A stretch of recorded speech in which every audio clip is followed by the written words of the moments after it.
예, 특전사령관입니다. 아까 말이에요. 예. 윤석열 대통령과 통화한 것에 대해서 그 당시 상황은 그것으로 끝이었다 이렇게 얘기했는데 대통령도 또 전화를 받았죠.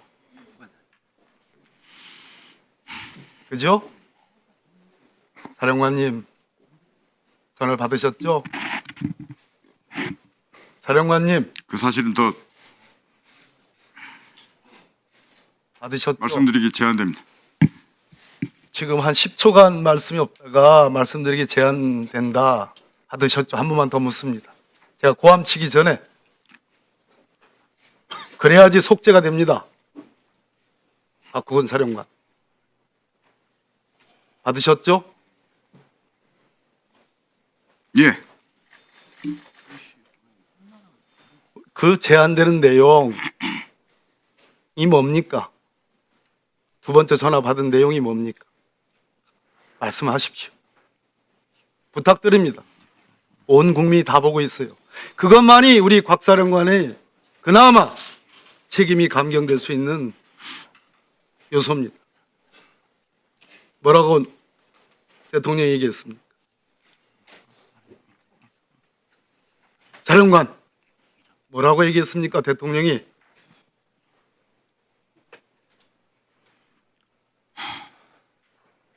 말씀드리기 제한됩니다. 사령관 한 번만 더 부탁합니다. 두 번째 전화 왔을 때 뭐라고 했습니까? 말씀드리기 제한됩니다. 그 시간 두 번째 전화 왔을 때 어디까지 가셨습니까? 사령관은 어디까지 가셨다는 게 어디 있었습니까? 전투 통제실에 있었습니다. 들어가십시오. 책임이 별로 가벼워질 것 같지 않아요.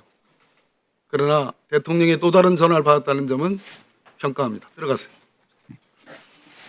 정보사령관 나와봐요. 문상호 정보사령관.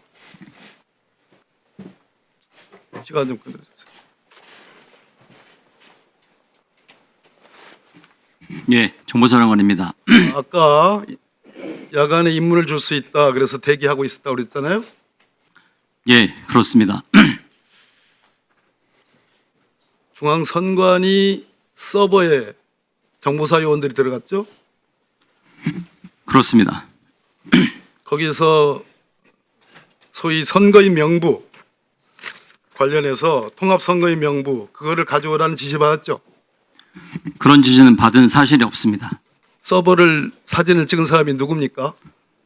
제가 지시를 했고 팀장입니다. 팀장 이름 누굽니까? 나중에 별도로 말씀드리겠습니다. 별도가 어디 있습니까? 국민이 알아야 돼요. 누굽니까? 지금 현재 조사가 진행 중이기 때문에 그 부분은 답변이 제한됩니다. 김영현 국방부 장관이 선거 부정이 있었다.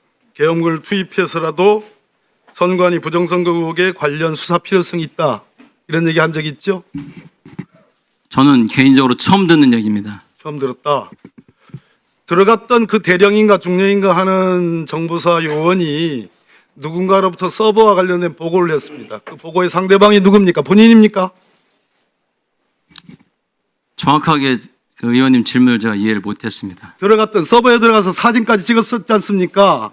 그 정보사 요원이 보고를 했어요. 전화로. 그것이 CCTV에 찍히지 않습니까? 당신이요? 제가 지시했습니다. 사령관이 지시 받았죠? 아니, 보고를 받았죠? 예, 제가 보고받았습니다. 그때 사람 등치만큼 큰 박스를 가지고 나왔습니다. 그런 사진이 있어요. 처음 듣는 얘기입니다. 들어가요. 별로 개전의 정이 없구만. 방첩사 1처장 나왔어요.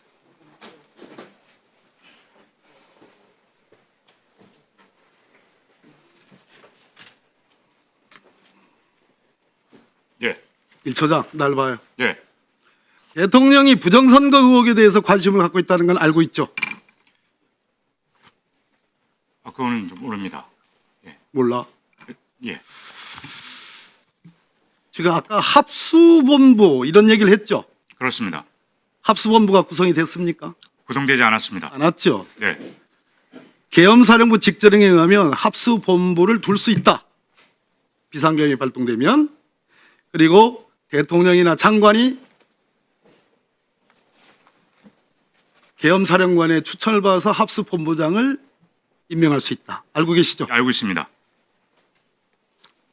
1979년 소위 그 쿠데타, 그 비상계엄 때 계엄공고 5호로 합동수사본부 설치 이렇게 되어 있습니다.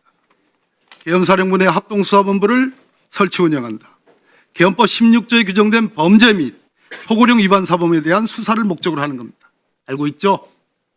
지금 말씀하신 그 내용에 대해서는 제가 구체적으로 인식하고 있는 건 우리나라 장군들은 예. 도대체 우리나라 고위급 장교들은 헌법과 법률과 과거 역사에 대해서도 아무것도 몰라. 그러니까 이런 나쁜 짓을 하는 거예요. 응?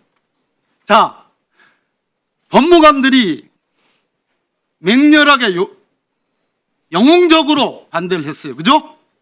업무가들 반대했습니다. 그래서 태업을 한 거예요. 그죠? 명령 이행에 대해서 중단을 만약에 우리 처장이 법무관들의 의견을 받아들여서 들어가는 거 태업을 해라 라는 지시 안 했으면 사실은 방첩사가 들어가는 거죠. 그 사실관계를 명확히 말씀드립니다. 아니면 아니라고 얘기해요. 아닙니다. 정보사가 들어간 거는 왜라고 생각합니까? 그 배경은 수사를 통해서 밝혀지겠지만 저희는 그 계엄 선포 이후에 사령관으로부터 뭐뭐뭐뭐 해라는 지시를 받고 관련 실장들을 예. 법무관들의 여러 가지 사유를 들었던데 들어가서는 안 되는 이유를 가장 핵심적인 거, 이것이 군사반론이고 비상계엄이 내란에 해당한다는 결정적인 이유는 이번 포고령에 아까와 같은 합수본부, 우리나라 국민들 합수본부 전두환 보안사령관 합수본부장 다 기억을 하고 있는 없었어요. 합수본부 설치가 포고령에 없단 말이에요. 그래서 들어가는 신용만 내도 내란 공동정범이라 이 말이에요. 알겠어요? 의원님 말씀하시는 충분히 이해하고 있습니다. 명령을 하달할 때 소집됐던 팀장들 포함해 대통령의 지시에 의해서 들어가라는 보도 보셨습니까? 제가 지시한 겁니다. 사령관의 여인영 사령관이 대통령 지시를 받아서 여인영 사령관이 지시하고 그래서 들어가라. 맞죠? 그때 명령 하달을 지금 말씀드립니까? 제가 여인영 사령관에게 지시를 받았던 사항들은 23시 계엄 포고령 1호가 발동이 되고 그 이후에 굉장히 어수선한 상황이었습니다. 중간중간에 전산팀을 꾸려라. 그리고 인원 나갈 때 장비는 어떻게 된다. 그리고 수없이 많은 전화를 받습니다. 사령관께서. 저 역시 임무 수행을 위해서 임무 편성을 어떻게 해야 될지 고민을 합니다. 밑에 편성된 팀장들도 제 임의로 편성을 했습니다. 왜냐하면 중앙선관위 등 전산센터에 이동하는 인원들이기 때문에 IT에 대한 지식이 있는 인원들이 구성이 되어야 됩니다. 그래서 정보보호단장, 과학수사센터장, 사이버보안실장, 그리고 군사보안실장 등 대령급을 팀장으로 소집을 합니다. 대령급으로 팀장한 이유는 혹시라도 모를 불법적인 요소에 대해서 그래도 군 생활을 많이 했던 우리 부대 대령급이라면 충분히 현장 상황을 통제할 수 있다고 생각을 했습니다. 그 인원들이 1처장실에 도착한 시간은 23시 3, 40분경입니다. 포고령 발표 나고 나서 그때 대통령 제가 이렇게 지시를 합니다. 첫째, 사령관님께서 대통령님, 장관님으로부터 적법하게 지시받은 사안이다. 둘째, 1처장은 우리 부대원 보호 및 조직 보호가 최우선으로 적법한 절차를 절대 준수해라.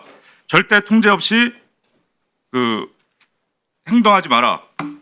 3번, 포고령 2번 항목, 가짜뉴스, 여론조작, 허위선동을 금한다 등 위반 가능성에 대비한 것이다. 4번, 임무는 중앙선관위 등 사개소 현장 위치, 음영, 상황 변화 시 서버실 출입 통제 등 서버실 확보 대기, 과천, 관악, 중앙선관위, 수원, 연수원 등입니다. 위치는 어디입니까? 라는 팀장들의 질의가 있었습니다. 인터넷을 찾아봐라. 나도 현장 상황을 확인해야 된다. 여기까지입니다. 다섯 번째, 사개팀으로 구성한다. 투입 인원 편성, 부대원들의 소집되는 대로 출동을 준비한다. 수사관이 포함되지 않으면 현재 상태는 합수단의 개소 여부가 명확하지 않기 때문에 전 4개 팀의 특사경의 수사관을 편성해라.